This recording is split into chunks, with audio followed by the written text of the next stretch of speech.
Hello, my fellow true conservatives out there. I'm making this video inspired by Pat Buchanan's description of what a real conservative is versus a neocon. So you may want to click on the link I've got below to check out that article. So I'm interested in who your favorite conservatives are. I had my world rocked recently when I read Edmund Burke. He's considered the original conservative. He's British. And there was an awful lot that we took in our American Constitution from the British. And I'm not going to go into a whole lot of detail about him, but he's considered a philosopher as well as a politician, an intellectual. He's not that easy to read. I've watched people and not always known what the correct conservative stance would be, even though I've associated myself with conservatives and read conservatives. Edmund Burke somehow got into my mind and my heart and my soul, and now I feel it like I never had before, like the bedrock of conservatism. And I became aware of him by reading Russell Kirk's book, The Conservative Mind. Edmund Burke is my #1 pioneer for conservative thinking. So I'd be interested in who yours is. My favorite living conservative, Patrick Buchanan. If you're not following his columns, then you're not getting the true conservative perspective. He is the most accurate, the most true to form traditional conservative alive today. He knows more about history. His instincts are better than anybody's. I helped campaign for Pat, and he's a friend of mine, and I've spoken with his wife, and I watched him in the early days when he was on television. There's nobody better following the tradition of Edmund Burke than Pat Buchanan. Deceased conservative. Now, I wasn't really alive to watch Barry Goldwater, but I know many people, including Ronald Reagan. You know, he was the bedrock during those times. But my favorite conservative was William F. Buckley. And part of it was because he made debate fun.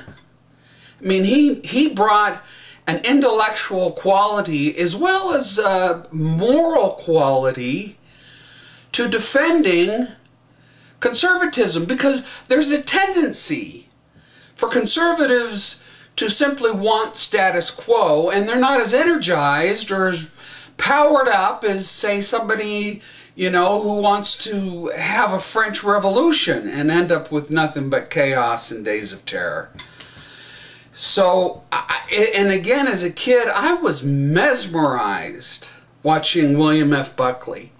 And I've even gone back and looked at some of his debates recently on C-SPAN. True to form, William F. Buckley. I saw him debating Ronald Reagan on the Panama Canal treaties, and Buckley was on the pro side, which was the right side of history, and Reagan was on the con side. And as much as I love Ronald Reagan, who I will put in the most popular conservative president side, he got it wrong. But I loved Ronald Reagan. I went to a Ronald Reagan celebration of his winning the presidency event in New York City, and nobody was there. This huge ballroom, and New York City doesn't know what to do with any kind of conservative. My favorite bomb thrower conservative, I have to call her a satirist, because so much of what she says is just incendiary, just to create a reaction. That's Ann Coulter. You know, she really angers me sometimes, and sometimes I have to stop reading her because I don't agree with her, and she'll get under your skin, but there's nobody who gets under liberal skin like Ann Coulter, so kudos to her. My favorite radio conservative, again, a lot of this is just, I gravitated to these people. It's not an intellectual exercise for me. From the early days, I listened to Rush Limbaugh, and I thought he was hilarious. And there's nobody who's quicker on the day's events to encapsulate them into, I mean, he takes a risk every day because he'll get a news item and his instincts just go right out. Now, sometimes he has to pay for that, you know, and take a step back or whatever. But man, he's living on the edge of the conservative world. And by the way, I just want to say something. You know, people, and this is what Pat says in his column, people who always want to come up with a new idea on how to perfect man within the political system are the most dangerous people alive, and that includes neocons. So this is all about taking what works and living with it, and even making it fun. And that, like the Tea Party, which I've been a part of, sometimes you got to revitalize it, because you know the left is always campaigning. They never know when to quit, and neither do the neocons. They want to promote freedom and campaign around the world and spend trillions of dollars and the lives of our men and women in uniform. So I gotta throw a shout out to Mark Levin. I think he's intense, and I love people who are intense about democracy and who want to continue with what works. TV conservative. Now, there's going to be some other categories that I'm missing, and I encourage you to throw them in with your favorite conservative. I got to tell you, I like Hannity, Sean Hannity. And not that he is necessarily the most conservative or the most right on the issues, but he's found a big audience, and I respect that. It's like Ronald Reagan. Probably the greatest thing he did is that he pulled the neocons in and the independents, and he made being conservative palatable to a lot of people. Now, I remember that during his presidency, he was unmercifully picked on. You think Barack Obama thinks that he was, you know, that he's been picked on. Ronald Reagan, I mean, people shouted at him in news conferences, and, you know, Barack Obama's so thin-skinned. Ronald Reagan would just smile and, you know, shrug it off.